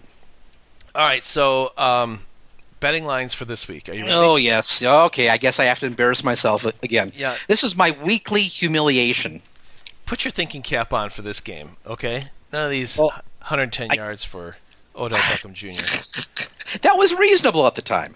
I am going to start the betting lines with the same one I did last week because hopefully this will be a good tradition. With Odell Beckham? Is that the same one? I don't know. I think 0 for him this week. I'll take the under. Aaron Rodgers quarterback rating. Yeah, and that's always a good one because he's played so well, and he's been routinely over 100. I think there's been one game in the past 7 where he's not been, and even that game it would have been higher had Adams hung on to the balls in the end zone that he dropped. So he has been just absolutely crazy, and I think it's about time that I learned my lesson on this one. And I think the Cowboy defense, while good, can be had. I'm going to set the passer rating because I do think the Packers will score some points, but I think they'll ultimately lose. So I'm going to put it at 101. Oh, I'm going to take the over. That's too low, Chris. Too low. You're not a believer at 101. Don't get me. I believe at 101. I said the door I said was cracked open. I didn't say I'd walk through it. Okay. Whatever happened to your critical listening skills? Yeah. You're a smart guy. I'm sick. You went to Wheaton College, for God's sake. It's an elite private school. It was a long time ago. It was a very long time ago. Number 2, how many rushing yards will Ezekiel Elliott have?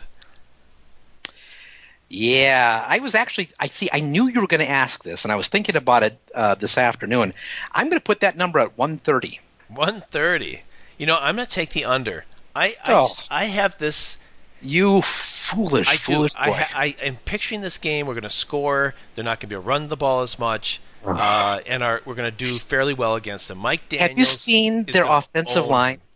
Yeah. I think someone's going to tell Peppers to play every down. All right. Their offensive line is huge. I'm taking the under. Or huge, as some presidential-elect people would say. It's huge. Huge. Number 3. How many sacks will Green Bay have on Prescott? I think that's important because if we get pressure on him, I feel like that's going to be a low number, but I'd be curious what you're going to say on that one. Yeah, I think it'd be a low number too because I think they're going to run it a lot and run it effectively. And that when you have to watch the run, your pass rush is not as good. I will say, let me just take a look here. I'm going to put that number at. I'm actually going to go. I'm going to go 1.5.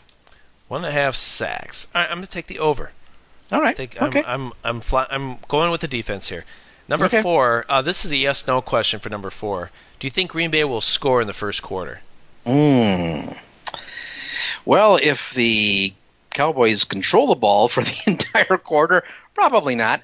But I think they will score in the first quarter. I think they'll probably score a field goal in the first quarter. All right, so you're going to say yes, and yes, I'll say yes as well. Number 5, how many touchdowns for Randall Cobb? There's a good one because I really think that Nelson will not play, and so Cobb's going to be on the field a lot. And the pass, I mean, not the Hail Mary, but he caught one. I think it was maybe the 30-yarder where he caught in the back of the end zone, all hands. Yeah. That was really slick. I mean, it just reminded me of what a good receiver that guy can be. I know he's tough and he catches the ball. He is a great player. I'm a huge Randall Cobb fan. I want him to be on the team next year. But how many touchdowns against Dallas? Okay, I am going to set that at 1.5. 1.5.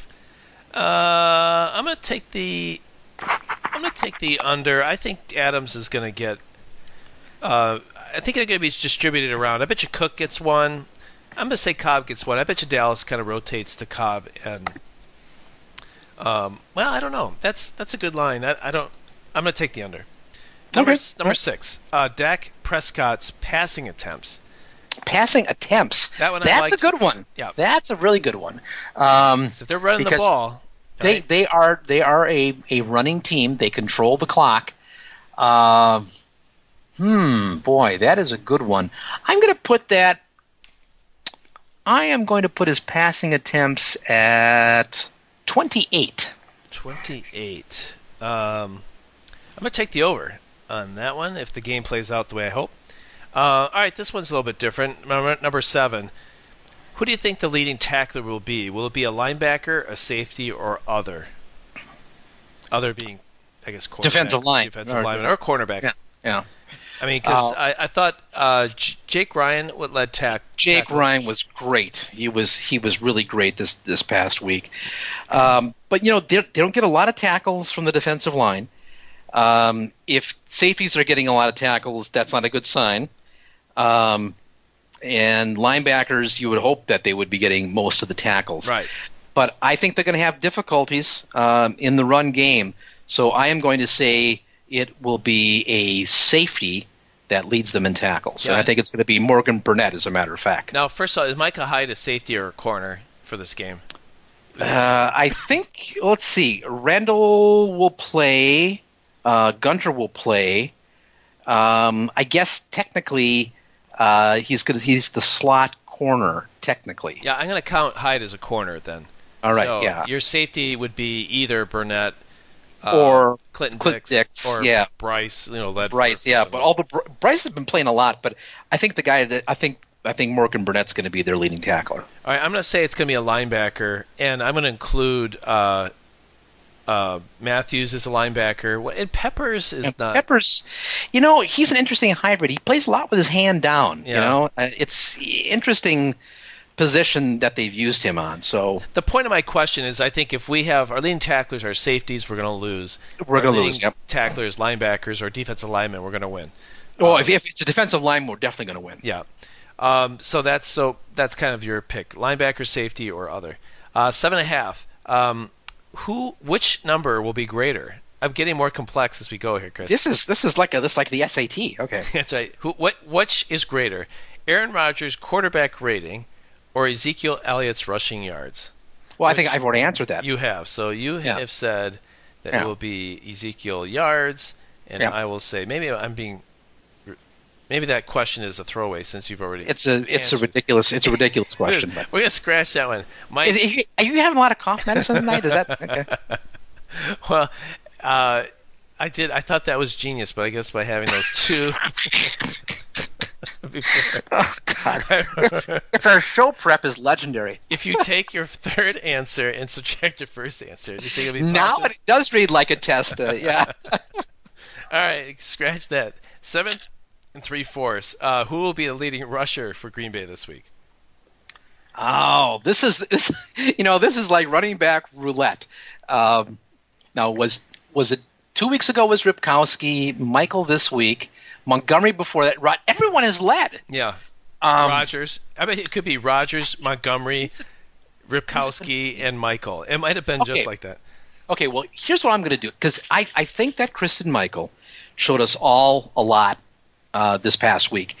And I think they like to ride the hot hand, and I think they're going to give him another opportunity. Now, they gave more carries to Montgomery, but Michael was more impactful. So you're saying who's going to be the leading rusher in terms of yardage, not in terms of carries, right? Correct. Yeah, the yardage, I'm going to go again with Michael. I think Michael's going to be the leading carrier for them. Right. Yardage. Yeah. I'm going to say Rodgers. I think the Packers are going to throw this ball 50 times, and he will scramble for a bunch of yards. I think Rodgers is the leading rusher. Okay. 7 5/8. Will Jordy play? No. All right, so I will say no as well. And the tiebreaker is total Green Bay points, because I think if it's a high number, we win. If it's teens, low 20s, we lose. I will put the Packers point total at 28. All right, I'm going to put it at 38. And those are your betting lines. Bunch of unusual ones. One last-minute scratch. Mike, if you want to put it in there, you can. I still think it's a great. Which will be greater, Aaron Rodgers' quarterback rating or Ezekiel rushing yards? I think. Well, I'm going to save that one for down the road. Well, you know what? It's almost like a test for people to see if they're paying attention to their own answers, because the answer lies earlier in the quiz. So, I could say, what do you think it'll be greater, the temperature or Janice reception yards for something like that? Now that is an interesting one, because I don't know what the forecast is for Dallas. I imagine 60-ish, I suppose, right? I was thinking in Green Bay. Single digits came into play there. Yeah, and I think Janice, he's not going to get any reception. So, especially now that Allison's kind of their extra guy. Although Janice has stepped his game up on special teams, though. Yeah, we should talk the special teams, both on the run backs and the on coverage. I thought were excellent, right? Oh man, Janice fumbled, unfortunately, but he got back on it. I like Micah Hyde. I've always liked Micah Hyde returning punts. I like the way he goes about his business there. He's sure-handed, and he goes north and south. I like him doing that, and I think they did a good job. I think Janice did a really good job running straight forward on kick returns. I thought that was solid, and I thought Janice had his best game as a gunner. He was around the guy receiving the punts all the time, and made a couple of tackles too, where he just like enveloped the guy. It was kind of a manly sort of thing, and there is value in a guy that can do that. And he may not be great from scrimmage, but he does give him something on special teams. And that Jared Bush was on the team for 7-8 years because he could play special teams. I think Janis is a better special team player than Jared Bush was. And Jared Bush, as you know, had an interception in the Super Bowl. He did. That's right. Well, Janis probably won't. That probably won't. Well, he may cause an interception in the Super Bowl by running the wrong route or just letting the ball deflect to somebody else. But or he might catch a ball intended for another receiver with that. Which is probably, but it wouldn't be quite an interception. But yeah, same idea. Yeah, exactly. Well, those are your betting lines. All right, Mitno Miller, everybody. If you want to play, we hope you will. We had 24 listeners who played. We should charge like what, $10, per entry. And I think we'd probably get in jail then, right? Mike probably is doing that. A gambling opera. Well, I don't know what Mike is doing. It's hard to say what's going on, what kind of trafficking ring he's running at mitnomiller@gmail.com. But if you want to play the betting lines, if you want to visit Mike in jail, mitnomiller@gmail.com. We hope you will join us and play. It's all in good fun, and there's no money involved, but you do get that nice presidential suite for an entire week at our expense. That's right. All right. My iced tea is gone, Dave, which means it's probably time to wrap it up. Yeah, I think we want to acknowledge, though, beyond Pedro the Trash Man, whatever. Really, Pete? Okay, well, no, whatever. We also got another email since the podcast has been on from our boy Andy. He's private investigator in central Kansas. I mean, that Andy, my man. Anyway, he's been emailing us all week long. And I can't read this one because it reveals personal information. But Andy's been in touch with us this week. We have got so much email from people. Brad Elliott, Captain Dave. Brad Elliott, of course, the official architect. Did we give him the business on the Packers Therapy Hotel and Casino in Reno? Did he get that job? Yeah, I think he had the highest graft that he wanted. I think he did. Yeah, he was kicking back the most. He got the job. Yeah, Jared, of course, in touch with us. Chuck, it's a standard. You're going to have that pretty much every week. Thank you, gentlemen, for doing that. Who else? We had Tom checking in. More from Jared. Who is this king of the? Oh, we have, yes, of course, El Capitan in touch with us again. Guy from London. I wonder if he knows where his son Stephen is. I don't know, Okay, but Guy from London checking in, of course. Richard Durain, who was the winner, right? He's on his way probably now. The limousine's probably picking up Richard now, taking him to the private airport in which he will be taken to the Packers Therapy Hotel and Casino. Ken checking in, formerly of Houston. And our guy, Chad Reuter, yes, draft expert, NFL.com. And Wisconsin DOT also. You remember Joe from California who was on the podcast with us? He was in touch. We corresponded on Twitter this week.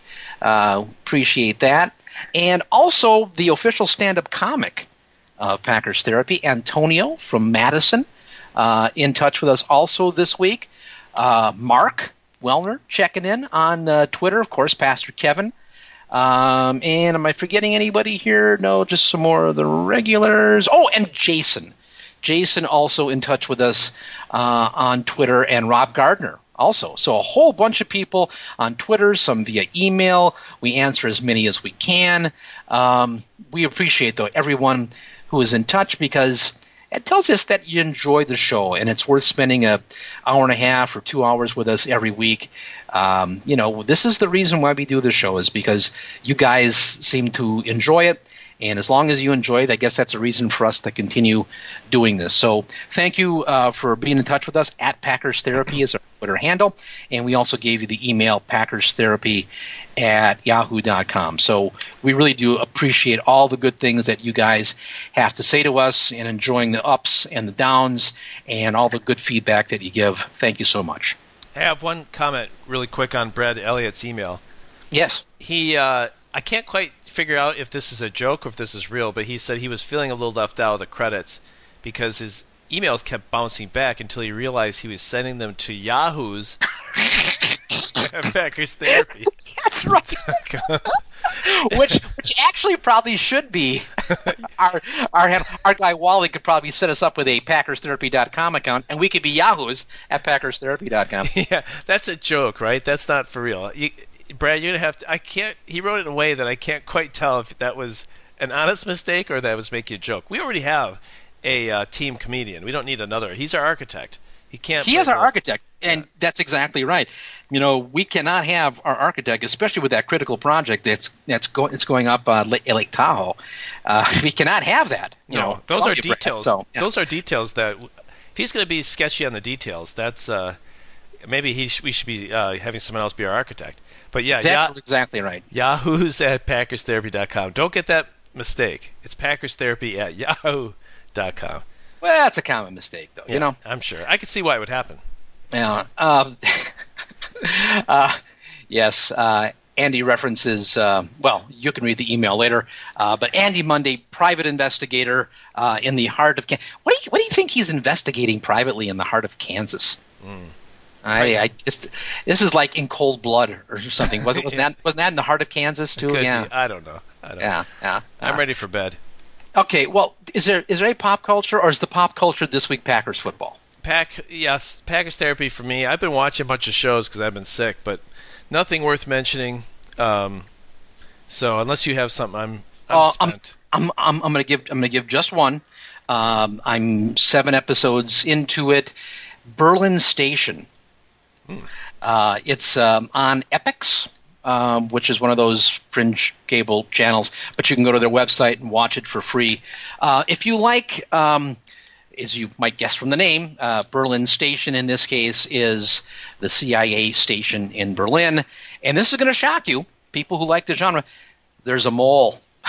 I know, it's shocking. Somebody is giving information to the media about CIA operations. Careers, Dave, are at stake. And so the folks at Berlin Station, one of the agents, by the way, is the woman who played the grieving wife on The Killing. You remember her?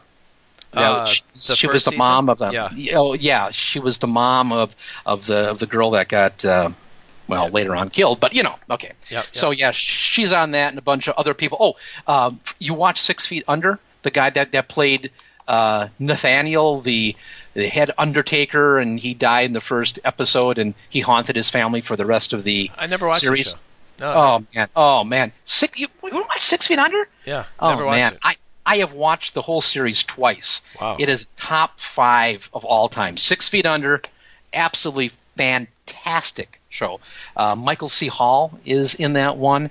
The guy from Parenthood, I forget his name, Peter something or other. But anyway, the dad from that show is also in Berlin Station. So if you like spy stuff, and I do like spy stuff, I would definitely check that out. It's not going to be the best thing that you ever saw, but it is engaging if you like those European settings. If you're into that sort of thing, spy things, Berlin Station, worth your time to check it out. Good, mindless entertainment. I will say, speaking of spy stuff, I am marathoning The Americans. Oh, man. I'm on season 4. Fabulous.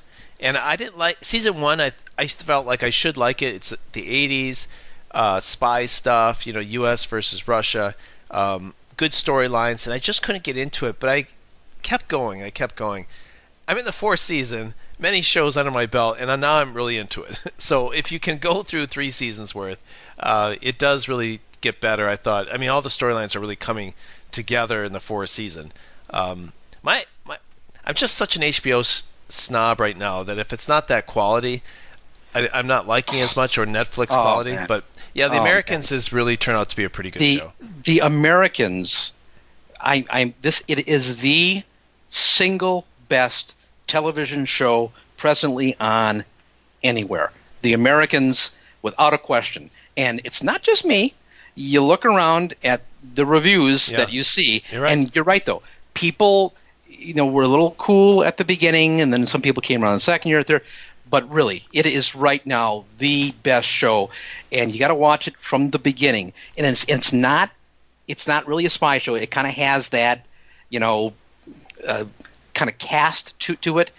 But what it really is, I think, is a show about, the difficulties of having a family business and raising a family, and the challenges that a married couple has when they're in business together. That's really kind of what it's about. But it's set in a whole different. The business they have is the spying, while they're also trying to run their cover business and raising children who they don't want to know about the business, and the frustrations you have that your kids sometimes grow up in ways you don't want them to. In this case, the daughter turns out, to be interested in Christianity, and of course, they're not into that. And the struggles that they have with trying to raise their kids at the same time that they're covert operatives for the Soviet Union. It is an engrossing show, and if you watch one thing that we talk about in terms of our pop culture segment, The Americans is the thing to watch, in my opinion. All right. Well, I'm really enjoying it now. So you have a double recommendation on that one. All right. 2 thumbs up, as they used to say back when those guys were still alive. That's right. Which they'll be saying about us someday, too. That's right. Remember when Chris and Dave were alive? Boy, that was fun. That Packers therapy, that was good. It's time for the betting lines, like those two yahoos said back in the day. Yeah. That's right. Well, we're feeling good this week because the Packers won. They decisively took care of the New York Football Giants, 38-13. They live to play another week. They'll have to go down to Big D, to Dallas, to play at AT&T Stadium, Jerry World. It's going to be a Sunday start again. It'll be 3:40 Lambeau Field time, which also happens to be the time it is in Dallas. So 3:40, you can check it out probably on Fox in the U.S. I think it's going to be Troy Aikman again, right, with Joe Buck. I suppose they'll be doing that game. I'm pretty sure I think I'm going to find time in my schedule, Dave, to watch it. How about you? I'll actually be on my annual trip to a city with one of my kids, so I'm going to have to watch it delayed. Dave! I did last year with the Cardinals game. I watched it delayed. Where are your priorities? I know, but I will watch it before we do the podcast, I promise. I don't know if it'll make a big difference, but I will watch it. Okay, well, that's good, because it would not be a very good podcast if you haven't watched the game. Yeah, that's true. Well, Dave's going to make time to watch the game and make the supreme sacrifice. We hope that you will, too. We're going to be back a week from now to talk about that game. Win or lose, we are going to have another episode of Packers Therapy for you this season. Until that time, I'm Chris. I'm Dave. And that's Packers Therapy.